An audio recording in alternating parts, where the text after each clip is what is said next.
بەناوی خوای بەخشندەی میهرەبان سڵاوتان لێبێت بەڕێزان ئەمڕۆ تەیف سامی وەزیری دارایی عێراق لەگەڵ لیژنەی دارایی پەرلەمانی عێراق سەبارەت بە خشتەکانی بودجەی ساڵی 2024 کۆبوونەوەی ئەنجام داوە هەروە بە ئامادەبوونی جێگری سەرۆک وەزیران محەممەد تەمیم لەبارەی موچەی هێزانامنیەکان تەیف سامی ئاماژەی بەوە کردووە تاکو ئێستا وردبینەکەیان تاو نەبوو لای دیوانی چاودێری دارایی عێراقا و سەبارەت بە موچەش باسی لەوە کردووە کاتێک کە هەرێم پابند بێ بە بانکیکردن بە پێی بڕیاری دادگای فیدراڵی و داهاتی نانەوتی ڕادست بکات موچە دێت هاوکات سوودانی ئەمڕۆژ کۆبوونەوەی هەبوو لەگەڵ بانکی ناوەندی عێراق و بانکە حکومیەکان و باسی لەوە کردووە کە پێویستە پەلە بکرێت لە تۆمارکردنی زانیاری موچەخۆران بۆەوەی کە موچەکانیان دوانەکەوێت هاوکات وەزارەتی دارایی هەرێمیش ئەمڕۆ 85 ملیاری خستە سەر هەژماری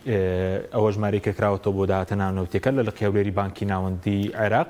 بەڵام تاکو ئێستاش لیستی موچەی مانگی پێنجان ڕەوانەی بەغداد نەکردووە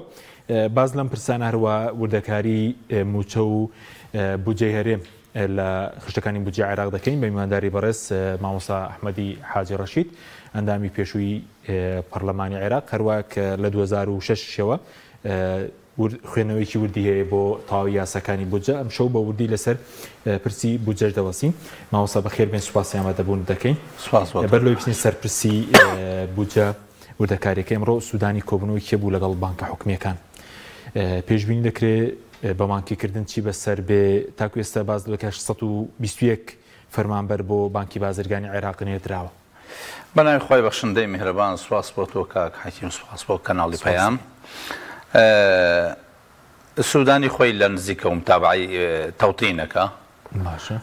هەرێمیش بە وردی دیراسەی ئەوە کە چۆن عەرقەلە دروستکە چونکە منطق نییە تا ئێستا ژمارەی فەرمانبەران هەر ساڵ لە کاتێکە 1,255,000 فەرمانبەر هەیە ئەگەر بەم ڕێتمە بڕوا هەرێم ئەوێ چەند مانگێکی تر ئەو فلکە و لۆفە بەردەوام بێ بۆی بتوانێت زۆرترین پارە لابدا بەڵام دوجار هەرێم ئەبێ پابند بێ بەوەی کە تەوتین سابت بووە و هەژماری من ڕەنگە ئەمان دڵی خۆیان بەو خۆشکەن کە معلوماتەکانی هەژماری منە ئەیدەن باوان بەڵام دوجار تەوتینە و لە بانکێکی حکومیە و بانکە فیدراڵیە و لە نەتیجە ئەمان سەیتران نامێنێ بەسەر فەرمانبەرانە و ناتوانن ئەوەی لەوە پێشکردویانە ئەو گەندەڵی و قاچ و قوچ و بە کەیفی خۆیان فەرمانبەریان تاین کردووە و فەرمانبەریان لابردووە و خەڵکیان فەسڵ کردووە ئەوە کۆتایی دێت بەڵام کەوتۆتە بینی ئەوەی تا چەند حکوومەتی اتحادی جدیە لە قەزێکە سوودانی خۆی متابعەکە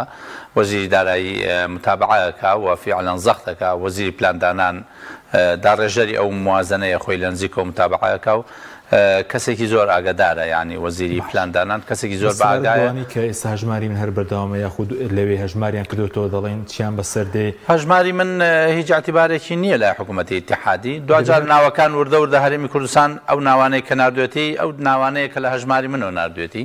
ئەو معلوماتەیە دوجارە هەژماری من کۆتایی دێ و هیچ بەهایەکی بانکی نییە چونکە ئەوە تحصیل حاصلە قەراری محکەمەی اتحادی و خودی سەرۆکی ئەنجومەنی وەزیرانی کاربەڕێکەرە ماوە بەسەر چۆش سوزانم ئقراری بەوە کرد و نامەی نردووە بۆ حکوومەت و کە داوای لە وەزارەتی دارایی کردو داتاکانیان ڕادەستکەن باش سەبارەت بە موچە هێزانامنیەکان دواکەوتن هەیە ئەمڕۆ تەیف سامی لە لیژنەی دارایی وتوی وردبینی دەکەن لای دیوانی چاودێری دارایی داوای لیستەکانیان دەکەن دەبێت چارەسەرێکی بۆ بدۆزرێتەوە موچەی مانگی چواریان نهاتوە هێزانامنیەکان لە ڕاستیان لێرەوە ئەمەوێ ئەمویست شتێک بنووسم لەسەرەوەی کەەوە بەرپرسانی هەرێم لە ڕاستە هەندێک زەڕورە ویژدانیان بجوڵێ شکۆی پێشمەرگە و هێزانامنیەکان ئەوەندە نەشکێنن بە بۆنەی هەندێک هێزۆ کە بارن بەسەر هەرێمی کوردستان و هی چوار دەورمان با بڵین کوردانی تاراوگەن ئەمان بەکاریان هێناون بۆ هەندێک بابەت ئەمانە بوونە تعرقەلە کە ژمارەیان تقریبەن 100,000 ئەمانە بوونە تعرقەلە بۆ ئەوەی پێشمەرگەی خۆمان هێزانامنیەکانی خۆمان هەموو ئەو سلکە عسکەریانەی کە موچەکانیان دوا بکەوێ بۆیە شکۆی پێشمەرگە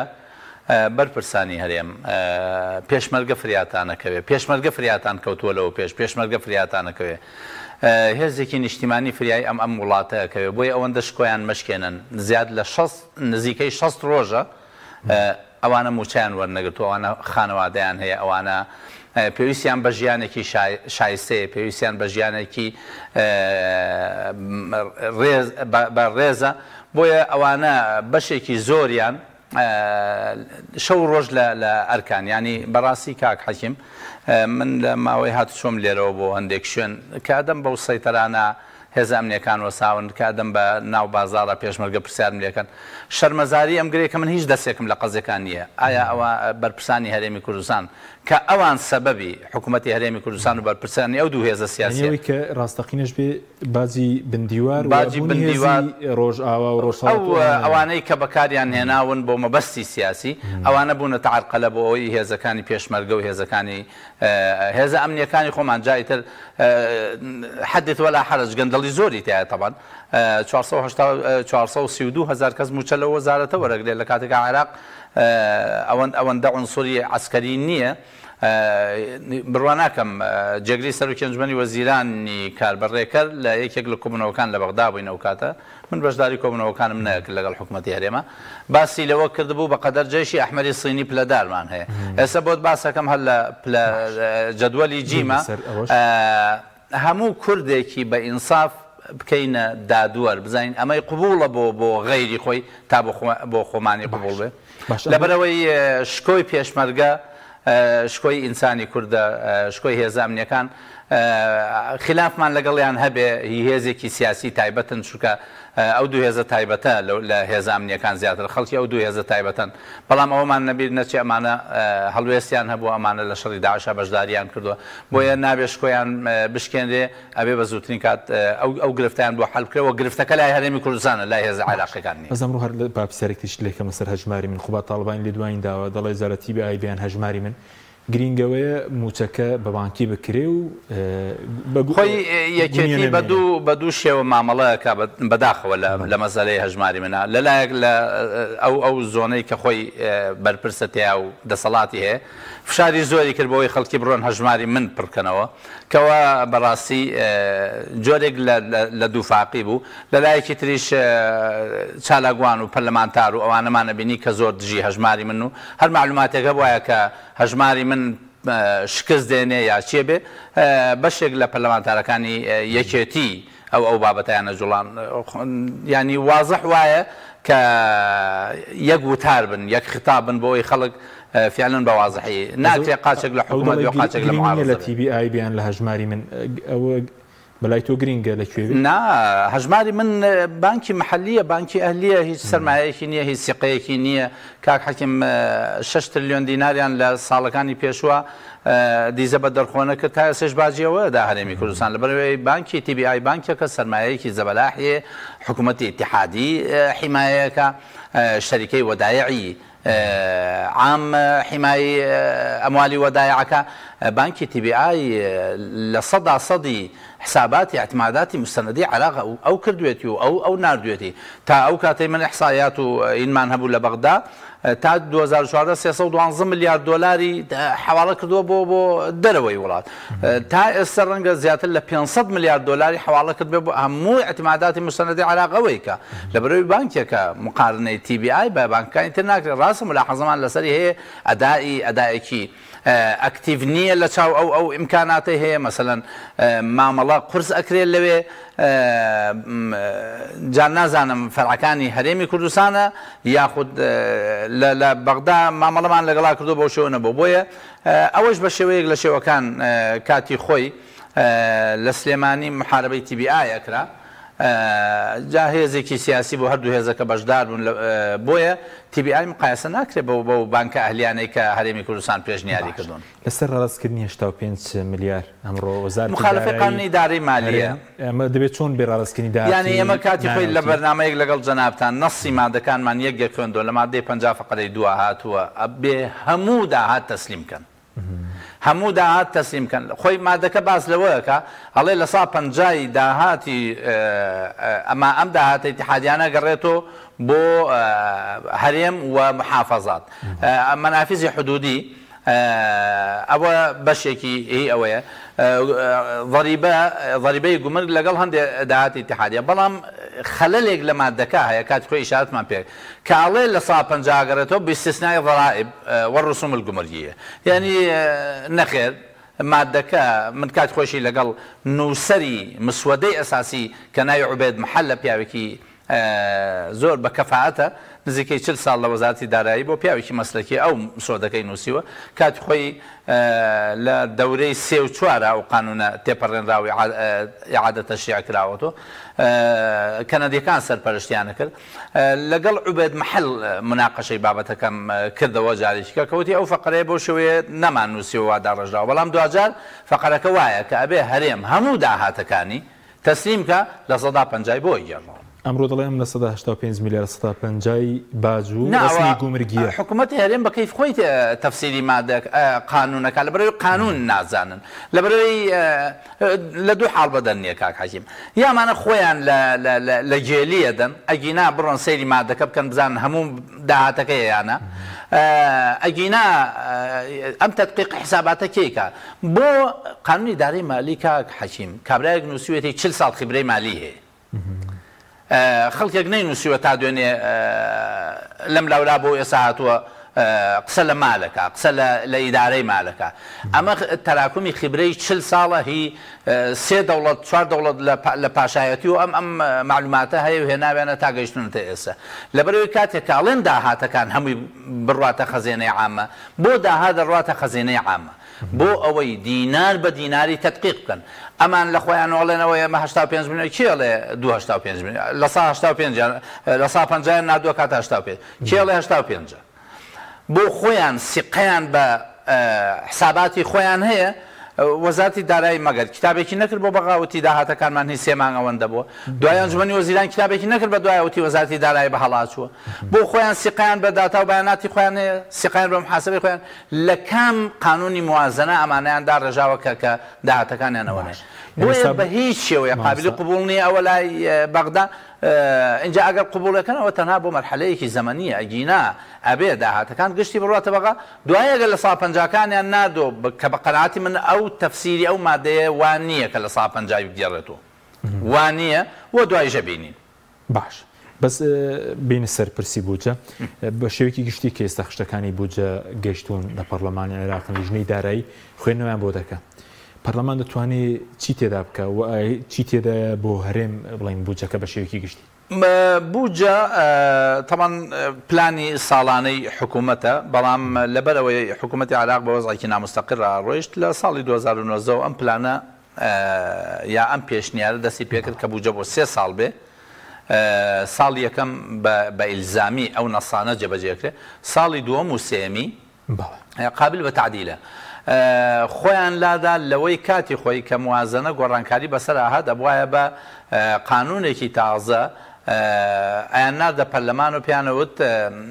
تعدیلی بووجە یا الموازنە تەکمیلیە تەواوکاری موازنە ئەگەر سێری نەوت گۆڕانکاری بەسەرا بەهاتایە داهات کەم بایەوە یا داهات زیاد وایە بە موازنەی تەکمیلیان نات ئێستا بە جەداول ئەینێرن تێکستەکان وەکو خۆی منێتەوە لە ڕاستی شاکاک حەکیم ئەوەی متابعی بوجەی کرد بێت لە جەنابەت فەرمود لە مقدمەکە من لە ساڵ 2006 هەموو موازناتی عێراقم بینیوە دیراسەم کردووە تاوەکو 2015 خۆم لەناو ئەو موازنانە بووم تا 2021 بە مقابلی ئەوەی موازنەی حکوومەتی هەرێمیش هەموو موازنەتەکانی لە 2007 بە دواوە کە دوو پەڕەی خورشیدیە موازنەی 2007 حکوومەتی هەرێمی کوردستانی 2007 لە 2009 دوای ئۆپۆزیسیۆن دروست بووە بۆ 15 لاپەڕە لە 2013 شۆ بوجەی نییە هەر حکوومەتێک بوجەی نەبێ ئیترەوە حکوومەت نییە خۆی بە زۆر ناوی خۆی ناوە حکوومەت ئەگینا لە 13 تاوە 24 11 ساڵە ئەم حکوومەتی هەرێمە قانونی بوجەی نییە تەنها لەبەر یەک شتە بۆی بتوان گەندەڵی بکەن بۆی بتوان داهات بشارنەوە بۆی بتوان نەفەقات بە کەیف خۆیان سەرف بکەن ئەو گەندەڵیەش تاسەر ناڕوە و دڵنیابن ڕۆژێک لە ڕۆژان یەخەیان ئەگرن و دادگا یەخەیان پێگرێت جەداویلی موازنە طبعا تێکستەکان ئەگەر سیرکەی لە 2005 بە دواوە تێکستەکان گۆڕانکاری زۆریان بەسەران هاتووە بۆ لەبەرەوەی موازنەی عێراق موازنەی بنوودە تخمينی داهاتەکرێ و تەخمینی نەفقاتەکرێت دوای لە کۆتایی ساڵە ژمێرەی کۆتایی حساباتی ختامی دیاری ئەکرێ و دیوان ڕقابەی مالی مۆری لێدا و ئەوە بێتە مەصروفاتی فعلی بەداخەوە بودجەی عێراق ئەگەر سەیری بکەین بەوردی دوو جانب لە خۆی ئەگرێ لە ڕووی سیاسیوە سیر ئەکرێ ئەم بودجەیە لە ڕووی ئەکادمیەوە سیر ئەکرێت لە ڕووی واقعیوە سیر ئەکرێت لە ڕووی ئەکادمیەوە بەڕاستی بودجەکە لاسەنگی زۆری تایە بەوەی تەخسیساتی کردووە بۆ هەندێک وەزارەت کاک حەکیم من هەندێک ئیحساءاتم ئەم شەو طبعاً کۆ کردەوە ئەگەر سەیری حەوت بەش بکەین پیادەی فێرقەی خاسە لەگەڵ مەجلیسی ئەمنی وەتەنی لەگەڵ جیهازی مخابراتی وەتەنی لەگەڵ جیهاز مکافحة الإرهاب لەگەڵ هەیئەی حەشتی شعبی لەگەڵ هەیئەی تەصنیعی حربی لەگەڵ وەزارەتی داخلیە لەگەڵ وەزارەتی دیفاع ئەمانە هەشت بڕگەن لە ناو موازنە 28 تریلیۆنیان بۆ تەرخان کراوە کەواتە ئەتوانین ئەم بودجەیە ناو بنین بودجەیەکی سەربازی لە کاتێکە عێراق ئێستا لە شەڕان نییە ئێستا لە بەرامبەر ئیرهابان نییە بۆیە ضرور بوو ئەم سلکە سەربازیە تەخسیساتی کەم بکرێتەوە بە شێوەیەک لە شێوەکان بچێ بۆ سێکتەرەکان لە مقابلی ئەوە مەسەلەن سێ وەزارەتی خەدەمیمان هەیە وەزارەتی سەحە وەزارەتی تەربیە وەزارەتی کارەبا بە هەر سێکیانۆ تقریبا نزیکن لە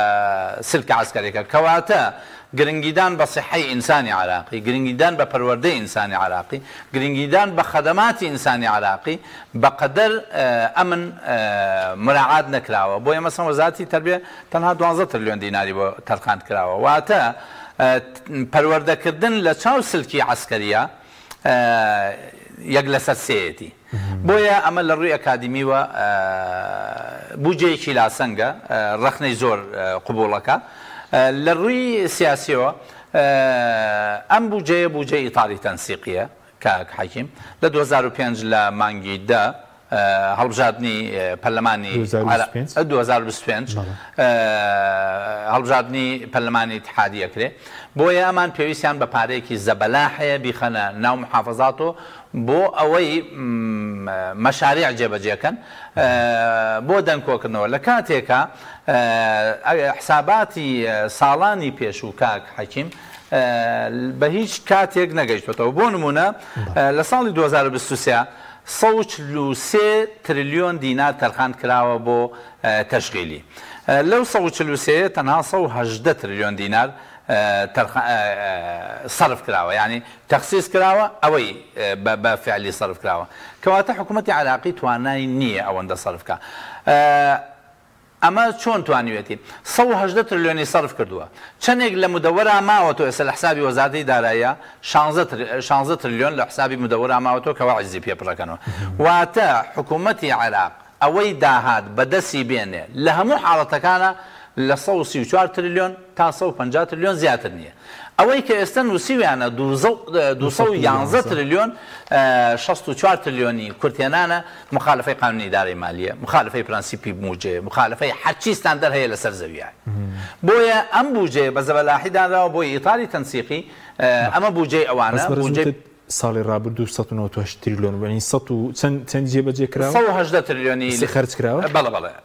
118 تریلیۆنی لێ خەرج کراوە لە 155 خەرج کراوە ینی ئەوە هەندێک بابەتە ینی بە هین نییە بە تێکران نییە 143 لێ هین کرابێ زیاد لە 55 بۆ کاک حەکیم بۆ سەرفکردنەکەی گرنگ نییە چەندێکی بۆ موچە بووە ساڵی ڕابردوو بەڵێ 59 تریلیۆنی بوچەی فەرمانبەران بووە چەندێکی هی ڕعایە ئیجتیماعی بۆ کە هەر موچەیە 27 تریلیۆنی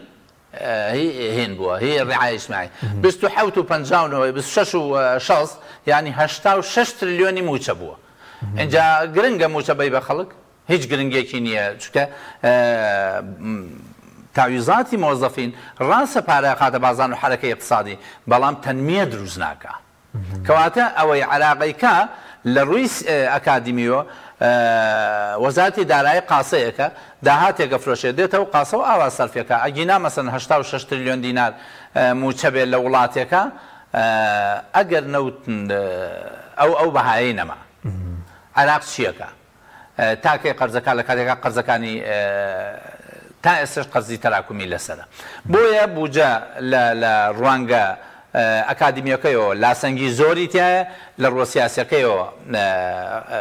با بڵێن ئەم بوجەیە بەکارهێنراوە بۆ هەدەفی ڕاکێشانی دەنگدەر بەو ئاڕاستەوە جگەل لەوەی بە شێوەیەک لە شێوەکان نەعەدالەتی تایە مەسەڵەن پارێزگای بەسڕە بوجەکەی کەم کراوەتەوە لە کاتێکا شریانی ئەساسی داهاتەکانی عێراقە بۆیە ضرورە ئەو عەدالەتە بپارێزرایە کە بەسڕە لە سا هەشتای نەوتی عێراق لەوێەوە هەناردەکرێت ئەفرۆشێ مەفروض بەقەدەر مساهمەی خۆی لە داهاتە بە ئەندازەوە خزمەت بکرێت. سەبارەت بە بڵین داهاتی ئەم ساڵ جاداهاتی نەوتی بێ غەیرە نەوتی بێ چەندە کوتێنانیش بەڕێزوتت 64 تریلیۆنە بەڵێ کاک حەکیمیان داهاتی لە جەدوەلی یەکە هاتووە ئەفوم کەی چونکە ئەبێ مقارنەیە بکەم لەگەڵ ساڵی ڕابردوو 2023 بۆی هاوڵاتیان ئەوانەی کە متابعەمانەکەن بزانن ئیراداتی نەفتی کاک حەکیم لە جەدوەلێکا باسمان کردووە ئیراداتی نەفتی ساڵی پێشوو 170 تریلیۆنیان داناوە ئێستا 120 تریلیۆنە 3 تریلیۆنیان زیاد کردووە کەوان نەوت زیاترە نەوت بەڵێ ئەمە نەوت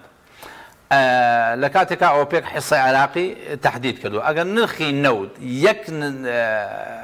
هین بەخۆیەوە ببینێ مەسەن ئێران بگاتە ئیتفاقیەک لەگەڵ ئەمریکا نرخی نەوت دابەزێ بە ئۆتۆماتیکی نەوتی لیبیا وەکو جاران بڕوە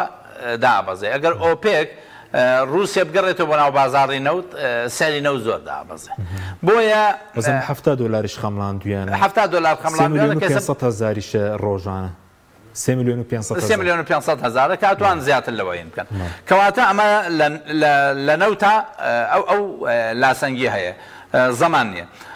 زەرایب وەکو خۆی ماوەتۆ 74 ملیار زیادی کردووە دیارە بەهۆی ئەوەی موچەخۆری زیاتر دروست بووە زەریبە زەرایبی سلعی وەک خۆی ماوەتۆن یەک نەختێک کەمی کردووە 7 ملیار کەمی کردووە کە بەناقص 2 تریلیۆن و 731 بۆتە 2 تریلیۆن و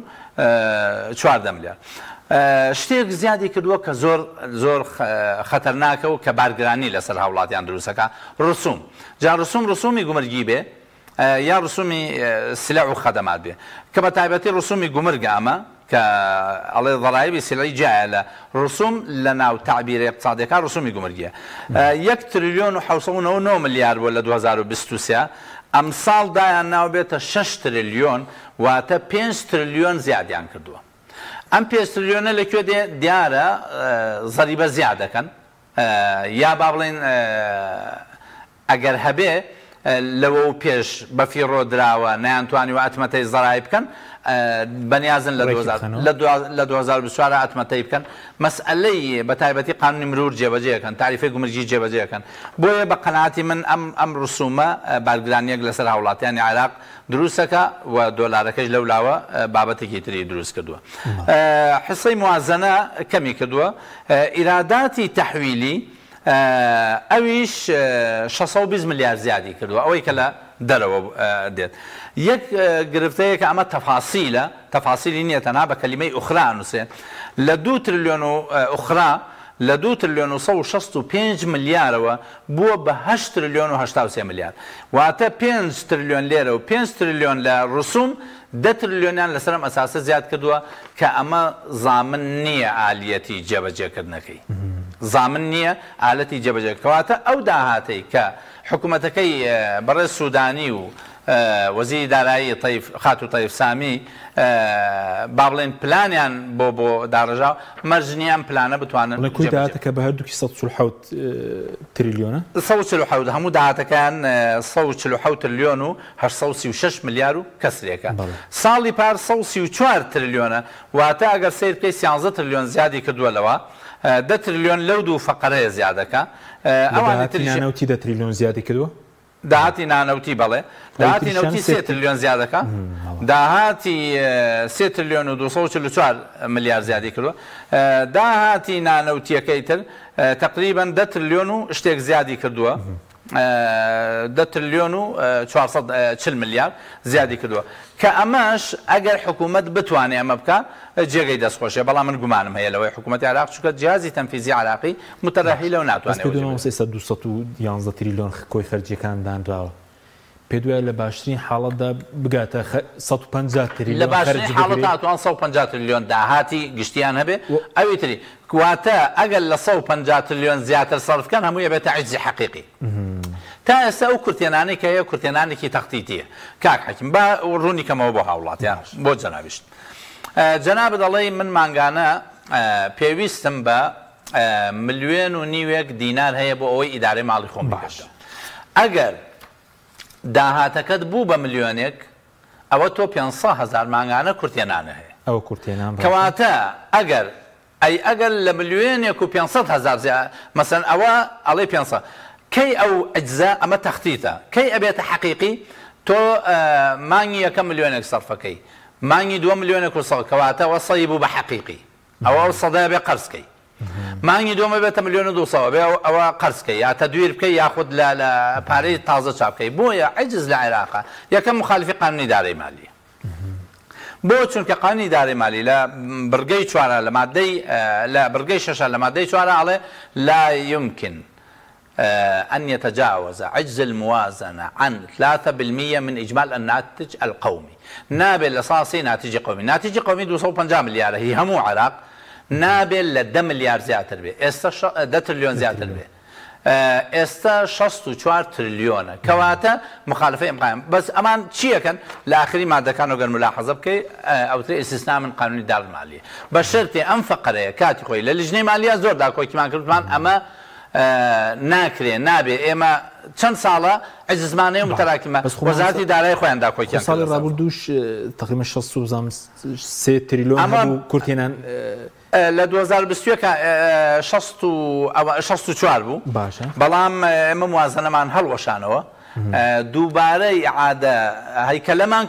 کردمان بە 28 تریلیۆن دینار و 28 تریلیۆنەکەش لەبەرەوەی پارەینەوە زیادی کرد لەو ساڵە 28 تریلیۆنەکەش بوو بە تەختاشی ئەگەر شتێکت ماوەدا بینی سەر پشکی هەرێم چۆنە ئایا هەر لەسەر موازنە پشتی هەرێم باشە نفقاتی حاکمە لەبەرەوەی پشتی هەرێمیشی تێ نفقاتی حاکمە لە 2023 9 تریلیۆن و 980 ملیار بووە کام بوارانە دەگرێتەوە بتاقەی تەموینی داوای مولکیە ئەدویە دەرمان کڕینی دانەوێڵە برنج و گەنم تاقەی کارەبا تاقەی وقود تعدادی سوکانی انتخابات سەرژمێری لە ساڵی 2023 9 تریلیۆن و 980 ملیار بووە لە ساڵی 2024 10 تریلیۆنیان داناوە نەفقات زیادی کردووە ئەوەی من لێ ئەترسم ئەوەی من تحفظم لەسەری هەیە بتاقەی تەموینیە بتاقەی تەموینی لە 2000 بەڵێ لە 2023 4 تریلیۆن و 662 ملیاری بۆ تەرخان کراوە کاک حەکیم بە مقارنەی جەدوەلی دووەم بکەم لە 2023 4 تریلیۆن و 662 ملیار تەرخان کراوە بۆچی بۆ بیتاقی خۆراک لە 2024 تەنها تریلیۆن و نیوێک تەرخان کراوە مقارنەیکە کاک حەکیم چەند ئەوەندە کەمی کردووە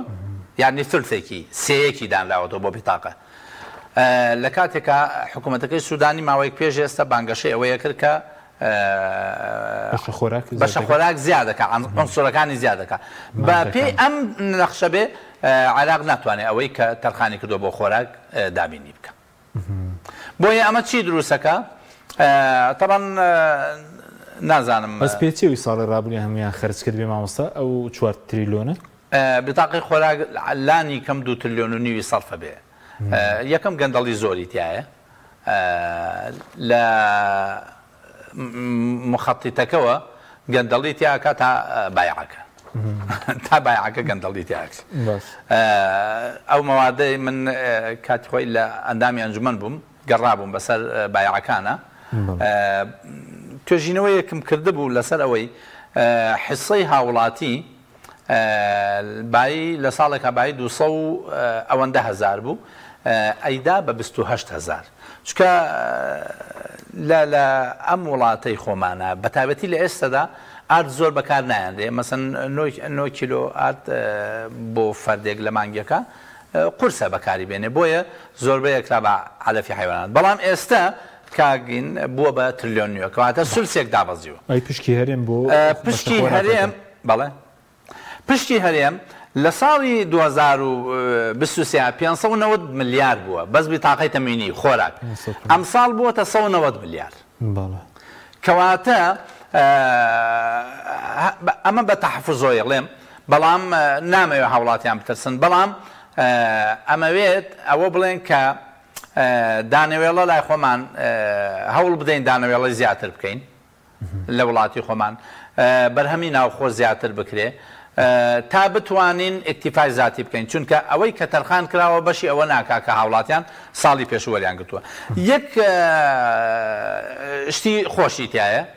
با بڵێن مژدەبەخشی تایە وەکو ئەوەی تایە کە سلبیە ئیجابیەتێکی تایە ساڵی پار بۆ کڕین ساڵی 23 بۆ کڕینی دانەوێڵە 2 تریلیۆن و نیو دانراوە گەنم و شلب کە لە جنوب هەیە برنج بڕوان ناکەم کەسیش تەسلیمیکە ئەم ساڵ 5 تریلیۆن و 862 ملیار دانراوە حسەی هەرێم ساڵی پار 316 ملیار بووە بۆ گەنم لە جوتیاران بکردنەوە ئەم ساڵ 742 یعنی ڕێک دووقاتی ساڵی پار دووقاتی پاری بۆ دانراوە دووقاتی پاری بۆ دانراوە کەواتە پارچەنێک بەرهەم لە جوتیاران وەرگیراوەتەوە مەفروض ئەم ساڵ 2 ئەوەندە وەرگیرێتەوە بۆیە جوتیاران گەنمەکانیان نەفرۆشن بەوەی کەوا جاران ئەیان فرۆشت حکوومەتی هەرێم وەری نەگری یا کۆمپانیایەکی دانەوە بە نیوە قیمەت لێ وەرەگرتن گەنمەکان بفرۆشن بە خەڵکو بڕوا لە ڕێگەی با بڵێ بچێت لە خواروو ناوەڕاستی عێراق ئەوان تەسلیمی حکوومەتی بکەن و بە نرخێکی زیاد بۆیە ئەو مەبلەغێکی زۆر گونجاوە بە نیسبەت انتخاباتەوە لە ساڵ 2023 325 ملیاردان رابوو بۆ محافەزات انتخاباتی محافظاتیان پێکرد لە 2024 بۆ انتخاباتی هەرێم تەنها 69 ملیار و 230 ملیۆن دانراوە ئەوە هەمووی حسەی هەرێمە باشە سەرپشکی هەرێم ئەی چۆنە ئەوزام زیادیشی کرد و چوارتری جابا بێنە سەر پشکی هەرێم پشکی هەرێم کاک حەکیم تاویڵاتی مۆزەفین 9 تریلیۆنی بۆ دانراوە ئەو بەس فەرمانبەرە بەس فەرمانبەرە لەگەڵ 2 تریلیۆن بۆ چاودێری کۆمەڵایەتی 11 تریلیۆن و کەسێک دانراوە بۆ هەرێمی کوردستان لە کاتێکە لە 2023 9 تریلیۆن لەگەڵ تریلیۆنێک 10 تریلیۆن بووە وەڵام 9 تریلیۆن بووە 2 ملیار و شتێک دانراوە بەڵێ 9 تریلیۆن و کەسێکە کراوەی ئەمساڵ بووەتە 11 تریلیۆن زیادی کردووە بەڵێ 9 تریلیۆن و 556 ملیار و 348 ملیۆن دانراوە بۆ تاویزاتی مۆزەفین واتە بۆ موچەی فەرمانبەران بۆ چاودێری کۆمەڵایەتی 2 تریلیۆن و 20 ملیار دانراوە واتە بە هەمووی وەکاتە 11 ملیار و 500 و تقریبا 76 کە ئەمە بەشی تەواوی فەرمانبەرانی هەرێمەکە بێکێشە بەڵام حکوومەتی هەرێم ئەم قسەم لێ وەرگرە هەموو مانگی عەرقەلەیە دروستەکە چونکە حکوومەتی هەرێم پێی خۆش نییە هاوڵاتیەکانی ئاسوودە بن حکوومەتی هەرێم پێی خۆش نییە موچە لە بەغاوە بێت بۆ فەرمانبەرانی بۆ چونکە ئەم ڕاوچی لە ئاوی لێڵا ڕاوچی خراپ لە ئاوی لێڵا ڕاوەکە ئەمان مەسەلەن حەزەکەن دایمەن مەسەن کێ سەبەبی ئەوەیە کە موچەی هێزە ئەمنیەکان و پێشمەرگە دواکەوتەوە حکوومەتی هەرێمە کە ئەو لیستە گەندەڵەی ناردووە کە وەک بۆم باس کردی تەوانەوە ڕقەمانە کە ئێڵێم ئەمە ڕقەمی فعلیە کاتی خۆی کە وەرم گرتووە لە وەزارەتی دارایی لە هەندێک سەرچاوە لەوێ هەبوون بۆ دوای پەرلەمانتارەکان باسییاکەن 428,000 یا 432,000 کاک حەکیم موچەخۆری سەربازی هەیە بە هەموو بەشەکانیوە کە ئەمە زۆر نامەنتیقیە دوای کە پارەکەیان نردوو بە عێراق 300 شتێکیان نردوو نازانم ئەو 132,000یان چۆن کەم کردبووە مۆزەفین لە عێراقا یەک گۆڕانکاری بەسەر هاتووە کاک حەکیم بۆ ئەوەی ئەوە باس بکەم لە 2023 4 ملیۆن و 96,801 فەرمانبەر هەبوو لە عێراق فەرمانبەر لە 2024 4 ملیۆن و 79,000 96ەکە بۆ بە 79 واتە چەند هەزار کەمی کردووە 16,000 فەرمانبەر لە گشتی 16,895 فەرمانبەر کەمی کردووە لە چیا هەیە ئەمە لە جەدوەلی جیما هەیە کاک حەشیم جەدوەلی جیم لە عێراقا طبعا هەرێمە شتانەی نییە با جەدوەلی جیم بدۆزمەوە کاک حەشیم سەبرم لێ بگرە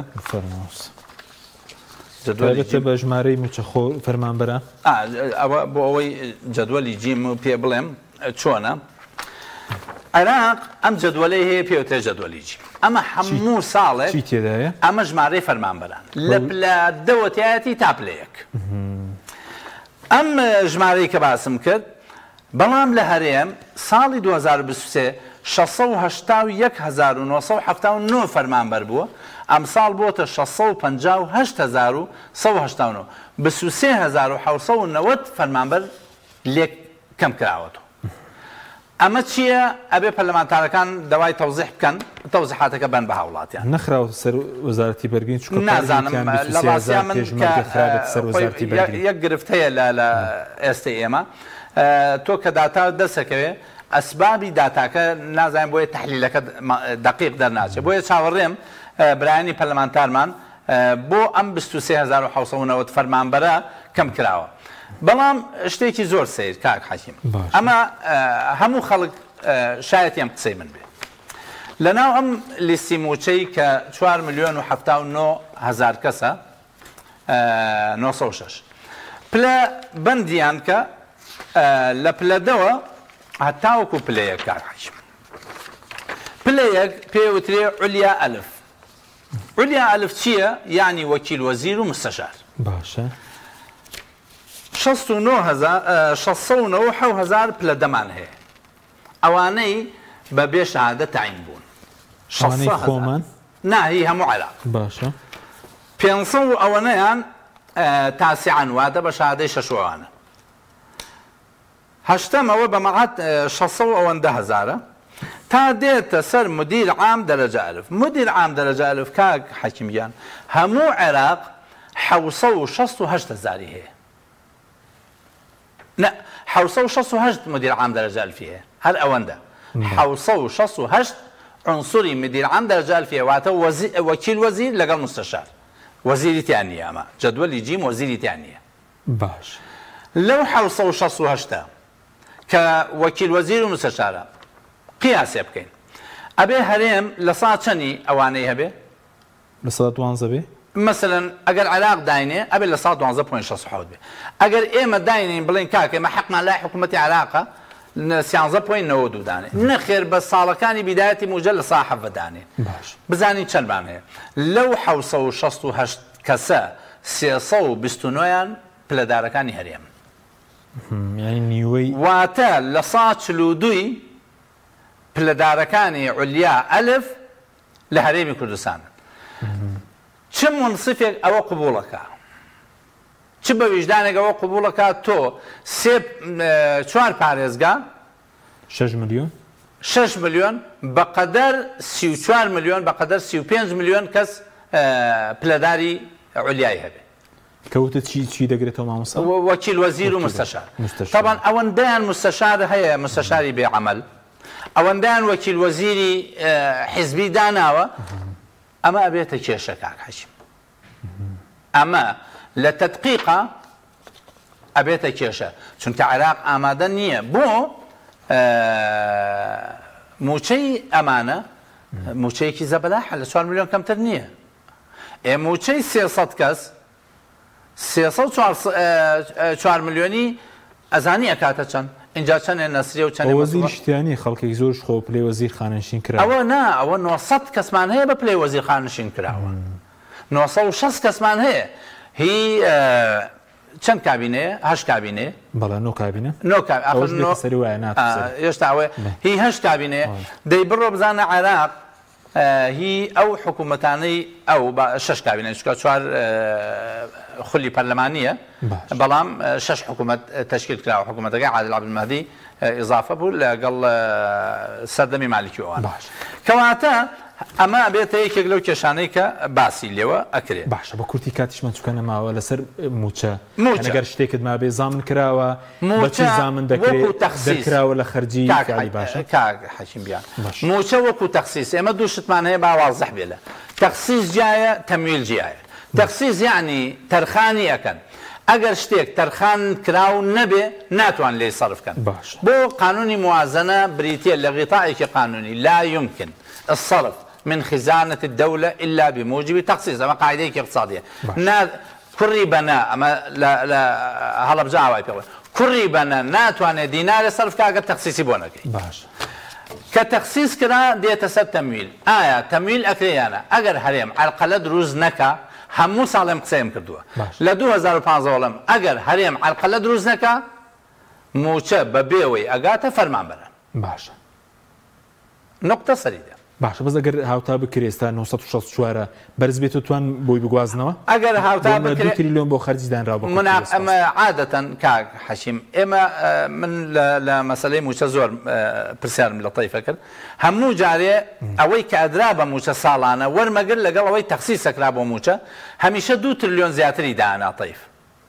2 تریلیۆن 3 تریلیۆن زیاتری دانا لێم پرسیە و 3 تریلیۆن خۆی عددی موظفینمان دیارە وتی ئوستاز ئێمە هینمان هەیە حذف استحداث معناه مثلا كسيك تقاعد به